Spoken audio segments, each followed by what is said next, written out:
नमस्कार दोस्तों, स्वागत है आप लोगों का हमारे YouTube चैनल पर। आइए जानते हैं आज मौनी अमावस्या के बारे में। मौनी अमावस्या क्यों है इतनी खास, सुनिए पौराणिक व्रत कथा। जय श्री राम। दोस्तों, ऐसा कहा जाता है कि मौनी अवस्था के दिन गंगा जल अमृत में बदल जाता है और पौराणिक कथाओं के अनुसार मौनी अमावस्या के दिन मनु ऋषि का जन्म हुआ था।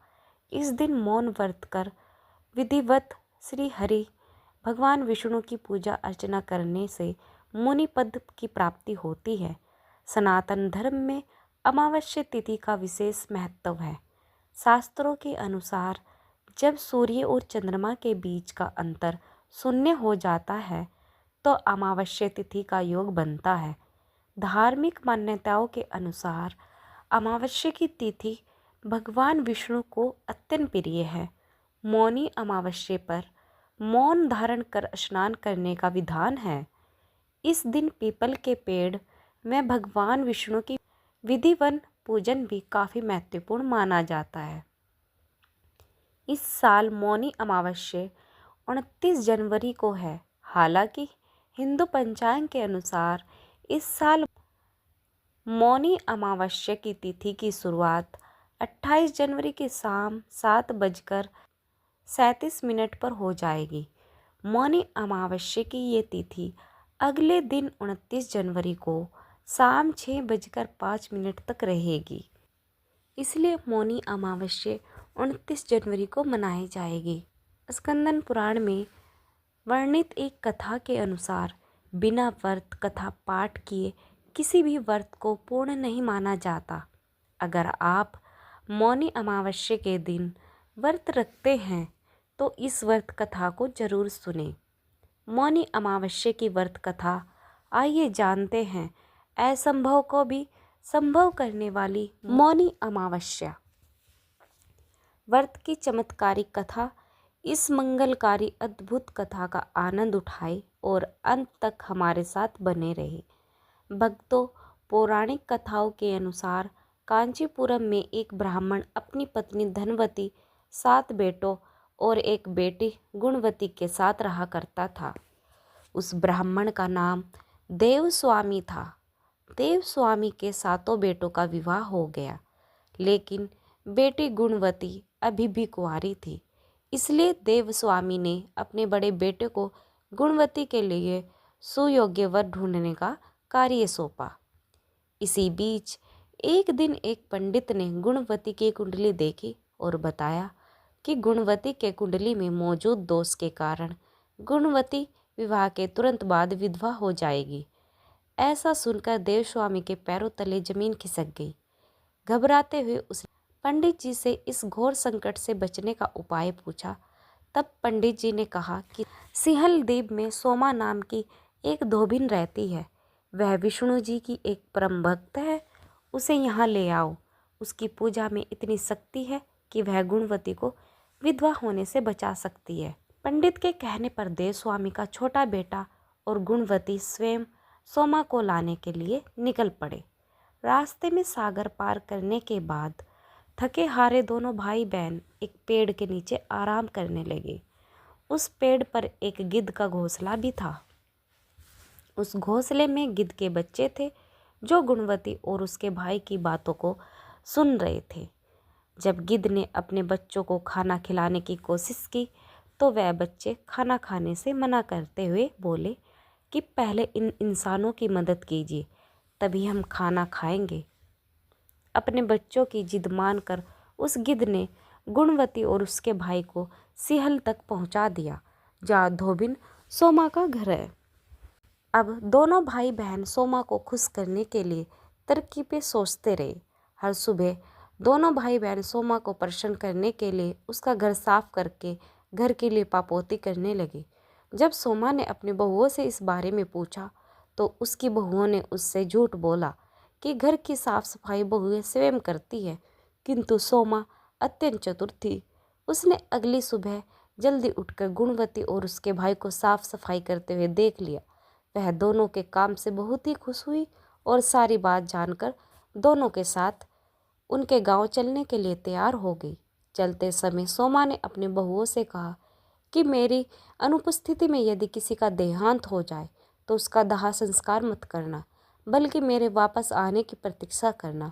और फिर सोमा बहन भाई के साथ कांचीपुरम पहुंच गई। दूसरे दिन गुणवती के विवाह का कार्यक्रम तय हो गया। कुंडली दोष के अनुसार सप्तपदी होते ही गुणवती के पति का देहांत हो गया। सोमा ने तुरंत अपने संचित पुण्यों का फल गुणवती को प्रदान कर दिया, जिसके फलस्वरूप तुरंत ही उसका पति जीवित हो उठा।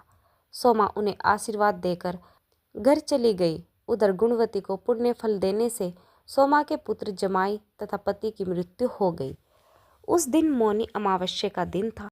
सोमा ने पुनः पुण्य फल संचित करने के लिए असत्य अर्थात पीपल के वृक्ष की छाया में विष्णु जी का पूजन करके 108 परिक्रमाएं की।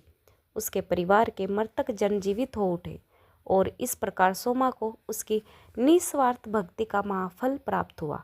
इस प्रकार मौनी अमावस्या के दिन किसी पवित्र नदी में स्नान कर विधिवत भगवान विष्णु की पूजा अर्चना करने में पीपल के पेड़ की परिक्रमा करने से मनोवांछित फल की प्राप्ति होती है तथा परिवार के सदस्यों पर भगवान का आशीर्वाद सदैव बना रहता है।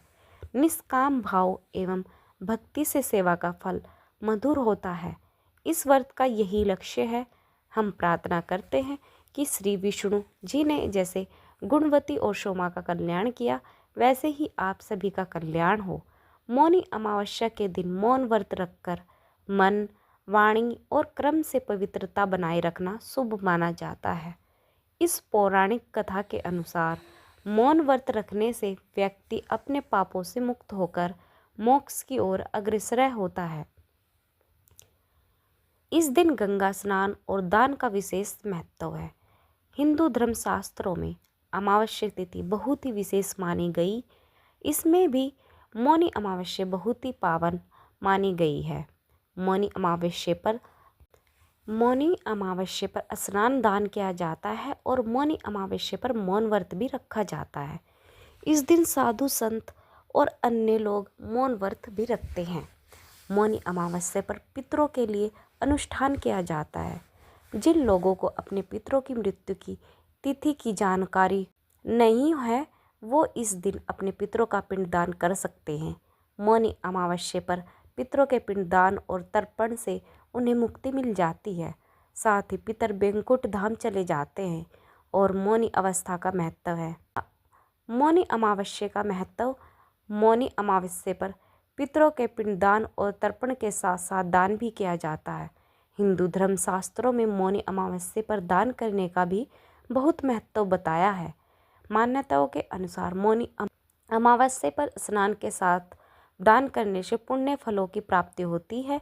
मौनी अमावस्या पर दान के लिए सबसे अच्छा समय ब्रह्म मुहूर्त का माना जाता है।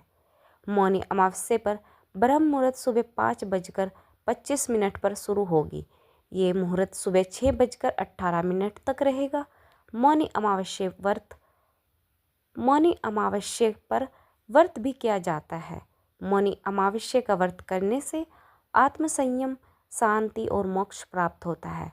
शास्त्रों में कहा गया कि मौनी अमावस्या का व्रत करने से समाज में मान सम्मान बढ़ता है।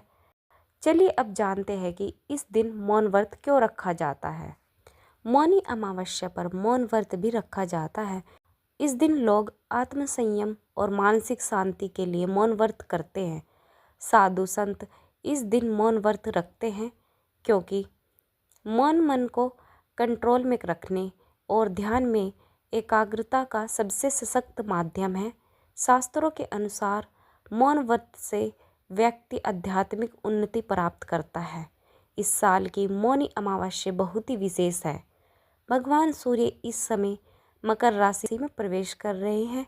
वही 29 तारीख को चंद्रमा भी मकर राशि में प्रवेश करेंगे। गुरु पंचम भाव में विराजमान है। ऐसे में एक उत्तम स्थिति बन रही है। इस दिन सिद्धि योग का भी निर्माण हो रहा है। महाकुंभ में इस दिन अमृत स्नान किया जाएगा। इस वजह से इस साल की मौनी अमावस्या बहुत विशेष रहेगी। इस दिन अगर आप व्रत रखते हैं तो प्रातःकाल उठकर सबसे पहले स्नान करें और फिर भगवान विष्णु और भगवान शिव की पूजा करें। साथ ही मौनी अमावस्या की व्रत कथा सुने। वीडियो पसंद आया हो तो लाइक करें और अपने दोस्तों के साथ शेयर करें। कमेंट बॉक्स में जय श्री राम लिखना न भूलें और ऐसी और भी बहुत सारी कहानियाँ सुनने के लिए चैनल को सब्सक्राइब जरूर करें। वीडियो सुनने के लिए आप लोगों का बहुत बहुत धन्यवाद।